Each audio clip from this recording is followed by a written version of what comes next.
ओम नमः शिवाय। जीवन की रीत बड़ी निराली है।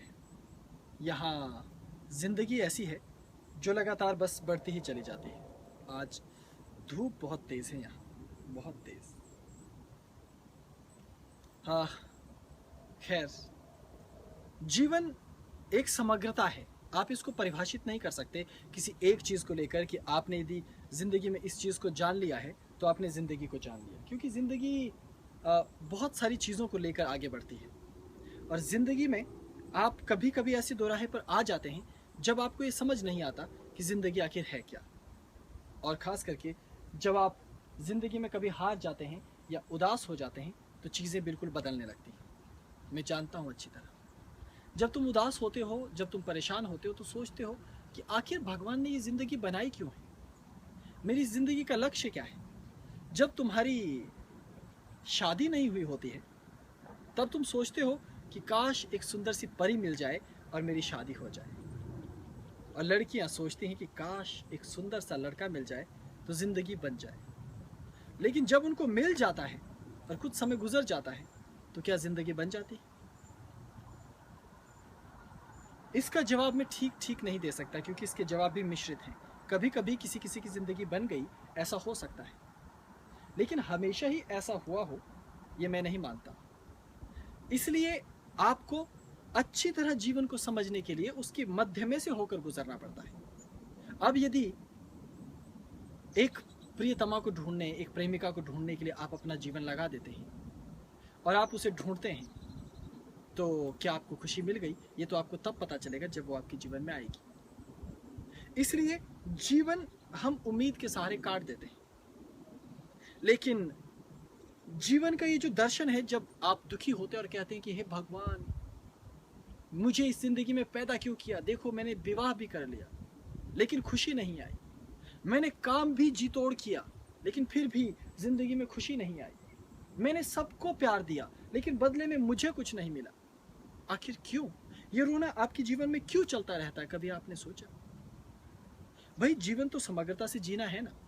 तो आपको जिंदगी को जीना है, जिंदगी से शिकायतें नहीं करनी है। लेकिन फिर भी ये शिकायतें हैं कि बढ़ती जाती हैं और आप कहते हैं कि देखो, मैं खुद को न जान पाया और कोई मुझको नहीं जान पाया। और ये समस्या तो बढ़ती ही रहेगी, क्योंकि जिंदगी में जब तक आप खुद को नहीं समझोगे, भला कोई दूसरा आपको क्यों समझेगा?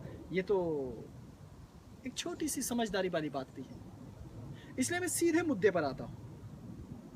अगर आप ये चाहते हैं कि आप अपने जीवन को सुखी, सुखमय, प्रसन्न और बेहद रुचिकर बनाएं, ताकि आपको जीवन में आनंद आने लगे, तो आपको पहले खुद को बदलना पड़ेगा। अब मैंने शादी विवाह की बात शुरू की है तो यहीं से उत्तर दूंगा। अधिकांश भैरव भैरवियां, अधिकांश योगी योगिनियां, अधिकांश लड़के लड़कियां क्या चाहते हैं कि जिंदगी में एक अच्छा पार्टनर मिल जाए, एक अच्छा जीवन साथी, एक अच्छा पति या पत्नी मिल जाए, प्रेमी या प्रेमिका, तो जिंदगी को मैं बदल दूंगा। इसलिए वो तलाश कर रहे हैं बेहतरीन लोगों की। कोई अमीर लड़के या लड़की से शादी करना चाहता है, कोई खूबसूरत लड़के या लड़की से शादी करना चाहता है, कोई किसी अच्छी गीतकार संगीतकार से, कोई अच्छे हीरो या हीरोइन से, एक्टर या एक्ट्रेस से, और कोई अपनी जिंदगी में अच्छे कवि या कवित्री से, कोई डॉक्टर, वकील, इंजीनियर से। लेकिन कोई भी शायद किसी लड़की से या किसी लड़के से न तो शादी करना चाहता है, न ही उसके साथ रहना चाहता है। तो है ना विचित्र बात? तो ऐसे में फिर प्रेम की संभावना तो है नहीं और जिंदगी में आनंद की संभावना भी नहीं। क्यों? क्योंकि आपकी मांगे बहुत ज़्यादा है। आप लगातार कुछ न कुछ मांगते ही रहते हैं। आपको ऐसी लड़की चाहिए जो आपके मापदंडों पर खड़ी हो, तो आपकी ज़िंदगी कैसे बन पाएगी? अच्छा, मेरे प्रश्न का जवाब दीजिए, क्या आप किसी लड़की के मापदंड पर खड़े हैं? या अगर आप लड़की हैं तो आप क्या किसी लड़के के मापदंड पर खड़े हैं? है ना विचित्र बात? अगर आप किसी दूसरे के मापदंड पर खड़े नहीं हैं तो आप अपने मापदंडों पर किसी दूसरे को खड़ा क्यों चाहते हैं? यहीं से जीवन की विडंबनाएं शुरू हैं। यहीं से आपको इस सूत्र को, इस कुत्थी को समझना पड़ेगा। और आप जबरदस्ती शादी कर लेते हैं, विवाह कर लेते हैं, और परिणाम जबरदस्ती प्यार कर लेते हैं, क्योंकि आपके पास कोई और है नहीं, इसलिए आप प्यार कर रहे हैं। ये गलत है। आप इसलिए मित्र बना रहे हैं क्योंकि आपके पास कोई दूसरा मित्र नहीं। अगर आपके दिल में उस मित्र के प्रति मित्रता का भाव ही नहीं है, तो मत रखिए ना ऐसा मित्र, वो परेशानी का सबब बन जाएगा। यदि पत्नी आपके पास नहीं है अच्छी, तो जबरदस्ती पत्नी के साथ रहने की जरूरत नहीं। और यदि आप ऐसा महसूस कर रहे हैं कि आपके जीवन में प्रेम नहीं है, तो आपको प्रतीक्षा करनी चाहिए तब तक जब तक कि हृदय में प्रेम प्रकट ना हो। अब देखिए, सबको अच्छी पत्नियां चाहिए और सब पत्नियों को अच्छा पति, अच्छा कमाने वाला, अच्छा करने वाला, सब कुछ। लेकिन बाद में जब मान लीजिए आपको अच्छा पति मिल गया आपके मापदंडों के अनुसार, क्योंकि वो अच्छा पैसा कमाता है, लेकिन अब मुझे ये मत कहना कि यदि आपको कोई अच्छे पैसे वाला, अच्छा रुतबे वाला पति मिल गया या अच्छी रुतबे वाली पत्नी मिल गई, तो अब आपको उससे प्रेम भी बराबर चाहिए। ये हो ही नहीं सकता, संभव ही नहीं। क्योंकि एक पत्नी जो 24 घंटे आपको प्यार करे, वो फिर नौकरी नहीं कर पाएगी, वो फिर बाहर नहीं जा पाएगी, वो फिर कुछ नहीं कर पाएगी, क्योंकि उसकी जिंदगी तो आपके चारों तरफ हो गई। इसलिए आज के जीवन में विचित्र स्थिति हो गई है। पहले महिलाएं नौकरी पर यदि होती थी तो छोड़ देती थी। क्यों? क्योंकि वो कहती थी मैं आपको प्यार करना चाहती हूँ। या पुरुष नौकरी कर रहा है तो वो कहता था ठीक है तुम पैसे कमाओ, मैं नौकरी छोड़ करके तुम्हारे लिए जिंदगी जीने के रास्ते खोजता हूँ। लेकिन आज ये संभव नहीं है। आज लगेगा कि तब तो हम एक दूसरे के लिए गुलामी कर रहे हैं। अभी जरा सोचिए कि मुझे क्यों समय चाहिए प्यार करने के लिए। क्योंकि अगर मेरे पास मेरी पत्नी है तो मुझे उसके लिए बांसुरी बजानी होगी, मैं चाहता हूं कि उसके लिए बजाऊं, तो उसके लिए मुझे राग सीखना पड़ेगा, राग सीखने के लिए अभ्यास करना पड़ेगा। मैं सितार बजाता हूं, मैं चाहता हूं कि अपनी पत्नी के लिए सितार बजाऊं, तो ये संभव नहीं, क्योंकि जब तक मेरे पास समय नहीं होगा मैं उसे सीख नहीं पाऊंगा, और जब तक सीख नहीं पाऊंगा तब तक उसे प्रस्तुत कैसे कर पाऊंगा। तो ये तरीका है, आपको समय चाहिए। और आप अच्छे पति पत्नी को ढूंढने की बजाय आप अपनी तरफ ध्यान दीजिए। आप खुद क्यों नहीं सितार सीखते, तबला सीखते, गायन सीखते, मॉडर्न इंस्ट्रूमेंट सीखते, कुछ भी। आप क्यों नहीं चित्रकार बनते, क्यों नहीं चित्रकला सीखते? आप खुद क्यों अच्छा खाना बनाना नहीं सीखते, और क्यों बेहतरीन और अच्छे तरीके से आप खाना नहीं बना सकते? क्यों आप घर को बेहतरीन तरीकों से सजा नहीं सकते? क्यों आप अच्छी और मीठी कहानियां नहीं सुना सकते? क्यों आप अच्छी कविता नहीं लिख सकते? क्यों आप अच्छे तरीके से पैसे नहीं कमा सकते? आप दूसरों से चाहते हैं जो चीजें आप में नहीं है वो दूसरा आपके जीवन में आके पूरा कर दे, तो जिंदगी नहीं चलेगी, आपका जीवन समग्र नहीं है। आपको परिवर्तन लाना होगा। यदि आप खुद नाच सकते हैं, यदि आप खुद गा सकते हैं, यदि आप खुद पैसा कमा सकते हैं, यदि आप खुद अच्छा खाना बना सकते हैं, यदि आप बच्चों को अच्छी तरह से पाल सकते हैं, तो आपको कोई भी पत्नी चलेगी। मैं कहता हूं कोई भी पत्नी चलेगी, बस सिर्फ लड़की होनी चाहिए, है ना? और आजकल तो नई दुनिया है, आजकल तो लड़कियों से भी आगे जा चुका है ज़माना। खैर मैं उस मुद्दे पर नहीं आऊँगा, वो आपका मुद्दा है। लेकिन मैं ये कहना चाहता हूँ कि ऐसी परिस्थिति में यदि कोई लड़की ये सब गुण चाहती जिसके अंदर है, तो वो क्यों चाहेगी कि पति में सारे गुण हों? अरे उसे अपने पर एतबार हो। वो खुद किसी भी साधारण लड़के को यदि प्यार करे, तो ये तो हर व्यक्ति जानता है कि प्यार में बहुत ताकत होती है। वो एक चंपू को भी एक हीरो बना सकती है। क्यों? क्योंकि वो गायन जानती है, वो नृत्य जानती है, वो खाना बनाना जानती है, वो बात करना जानती है, वो हर एक कला जानती है। तो धीरे धीरे अपने महबूब को सिखाएगी ना, और उसमें वो गुण आएंगे ना, और बहुत ही जल्दी वो ऐसा व्यक्ति बन जाएगा जैसा कि वो चाहती थी। अब यदि मुझे पत्नी की जरूरत हो तो मैं ये सोचूं कि मुझे पहले से ही सारे गुणों वाली पत्नी चाहिए, तो भाई फिर पृथ्वी लोक पे रहना मुश्किल है। मुझे अप्सरा साधना करनी पड़ेगी बैठ के, और अप्सरा भी आएगी तो भी उसमें कमी आएगी। तो ऐसी परिस्थिति में मुझे एक ही तरीका आपको समझाना है कि कोई भी देवी साक्षात स्वर्ग से उतर कर भी आए तो भी वो मनुष्य शरीर में आएगी। कोई भी देवता भी यदि आए तो मनुष्य शरीर में आएगा।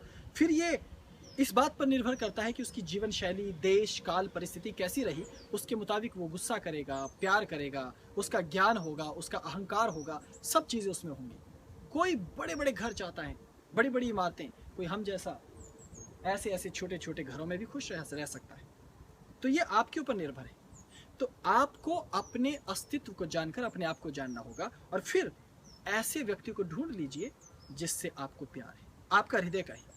ये मत देखिए वो अमीर है, गरीब है, छोटा है, बड़ा है, क्या जानता है, क्या नहीं जानता है। जब सच्चे प्रेम की लौ जगेगी और जब आप इन चीज़ों को, ज्ञान विज्ञान को जानते होंगे, तो वो अवश्य ही जाता है दूसरे की तरफ, और दूसरा फिर आपकी जैसी ही मूर्ति बनने लगेगी। अन्यथा आप सोचेंगे कि मुझे अपनी प्रियतमा के साथ नाचना है, लेकिन उसको बेचारी को कुछ आता नहीं, या उसके मूड में वो है नहीं, तो इसलिए उसका आपके जैसा होना जरूरी है। और वो आपकी जैसी तभी होगी जब आप दोनों एक साथ एक सांचे में ढले। इसलिए तलाशो मत, जिंदगी भविष्य नहीं है, जिंदगी वर्तमान है। इसलिए अपने ऊपर विश्वास करना सीखो। केवल प्रकृति और भगवान के भरोसे मत बैठे रहो, क्योंकि भगवान तो तुम्हारे हृदय में भी तो है, तुम्हारे भीतर। इसलिए उस भीतर के परमात्मा को प्रकट होने दो, अपने ज्ञान विज्ञान को प्रकट होने दो, अपनी क्षमताओं को निखरने दो। तब तुम देखोगे कि जीवन को तुम समग्रता से जी पाओगे, क्योंकि समग्र जीवन वही जी पाता है जो अपने पर विश्वास करता है।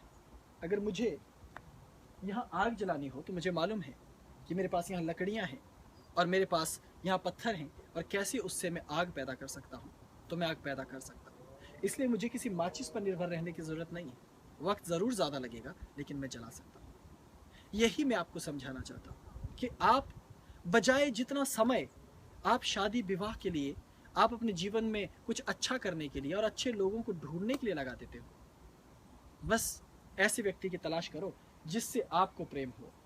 और आपका प्रेम यदि सच्चा हुआ तो वो प्रेम धीरे धीरे रंग लाने लगेगा और परिवर्तन आने लगेगा। तो अपने ऊपर ध्यान दो, अपने आप को प्रेम करने लायक बनाओ, अपने आप को ऐसा बनाओ कि दूसरे जब तुम्हारी ओर देखें तो तुम उनके मापदंडों पर खरे उतरने लगो। तब सब हो जाएगा। लेकिन इसमें भी वक्त लगता है, एक दिन में नहीं हो पाएगा। क्योंकि अगर तुम्हें बांसुरी सीखनी है, सितार सीखना है, तबला सीखना है, गिटार सीखना है, ड्रम सेट बजाना सीखना है, या गाना गाना सीखना है, भारतीय सीखना है, किस देश का सीखना है, विदेशी सीखना है, बहुत सारे देश हैं ना। सबके नाचने के अपने अपने तरीके हैं, सबके गाने के अपने अपने तरीके हैं, और सबकी नज़रों में अपनी अपनी संस्कृति महान है और होनी भी चाहिए। इसी तरह से हर चीज़ अलग है, लेकिन एक प्रबुद्ध व्यक्ति, एक निष्णांत योगी और एक सच्चा कौल पंथ पर चलने वाला एक श्रेष्ठ पथिक कभी सिद्ध ये नहीं भूलता कि वो हारता नहीं, वो सीख सकता है सब कुछ और वो पूर्ण बन सकता है। इसलिए रुकना मत, जो तुम्हें सीखने को मिले सीखो। सब तुम्हारे लिए ही तो है, और किसके लिए है ये दुनिया, किसके लिए है ये सब गीत संगीत नृत्य ललित कलाएं? किसी के कहने पर मत आओ, अपने आप को खुद जीना सीखो और इस पल में सीखो। जो भी तुम्हें इस पल सीखने को मिल रहा है उसे सीख लो ना, अपने भीतर उतार लो। यही तो जिंदगी है, तभी तो तुम इस जिंदगी को जान पाओगे, समग्रता से जी पाओगे। तब तुम्हें किसी ऐसी पत्नी की जरूरत नहीं रहेगी, या ऐसे पति की जरूरत नहीं रहेगी, या ऐसे प्रेमी या प्रेमिका की जरूरत नहीं रहेगी जो पहले से परफेक्ट हो, बल्कि तुम उसको परफेक्ट बना सकते हो। क्योंकि तुम सूरज हो तो चांद को रोशनी दोगे, और चांद जब तुम्हारी रोशनी महसूस करेगा तो वो चमकेगा और पृथ्वी को रोशनी देगा। इसलिए तुम खुद सूरज बनो, खुद उजाला फैलाओ पृथ्वी पे, ना कि दूसरे को सूरज बनाकर तुम उसके सहारे बैठे रहो। न जाने कब सूरज बुझ जाए तो तुम्हारी पास तुम्हारी रोशनी भी तुम्हारे साथ ना होगी। इसीलिए अक्सर ऐसा होता है कि प्रेम में धोखा देने के बाद जिसको हम प्रेम करते हैं वो चला जाए या चली जाए तो हम टूट जाते हैं। लेकिन टूटना नहीं है और प्रकाशित होना है। प्रेम तोड़ने के लिए नहीं है, प्रकाशित होने के लिए। तो ये प्रकाश तुम्हारे भीतर है, तुम्हारे भीतर से आने वाला है। इसीलिए मुझे जीवन की समग्रता को कैसे आपको समझाना है मुश्किल लगता है, लेकिन यकीन मानो आप इसे कर सकते हैं। मुझे अच्छी तरह विश्वास है। बस मैं ये जानता हूँ कि आपको एक मार्गदर्शन की ज़रूरत है, चंद शब्दों की। वैसे तो आप सब जानते हैं, बस आपको बहाना बताना है, केवल एक बहाना बनाना है कि देखिए मैंने ईश पुत्र से सुना था, इसलिए मेरे जीवन में परिवर्तन आया।